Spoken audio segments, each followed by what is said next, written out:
அனஸ் பின் மாலிக் ரலியல்லாஹு அன்ஹு அவர்கள் கூறியதாவது, அல்லாஹ்வின் தூதர் ஸல்லல்லாஹு அலைஹி வஸல்லம் அவர்களிடம் அதுபா என்று அழைக்கப்பட்ட ஒட்டகம் ஒன்று இருந்தது. அது பயணத்தில் எவராலும் வெல்ல முடியாத அளவுக்கு விரைவாக ஓடக்கூடியதாக இருந்தது. ஒரு பயணத்தின் போது கிராமவாசி ஒருவர் தமது 6 வயதுக்குட்பட்ட வாட்டு சாட்டமான ஒட்டகத்தின் மீது வந்து நபிகளாரின் அந்த ஒட்டகத்தை முந்தி சென்றார். இது முஸ்லிம்களுக்கு மிகுந்த மனவேதனை அளித்தது.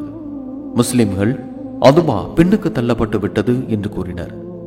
இதை அறிந்த அல்லாஹ்வின் தூதர் ஸல்லல்லாஹு அலைஹி வஸல்லம் அவர்கள், உலகில் உயர்ந்து விடுகின்ற எந்த பொருளாயினும் நிச்சயமாக ஒரு நாள் அதை கீழே கொண்டு வருவதே அல்லாஹுவின் நியதியாகும் என்று கூறினார்கள்.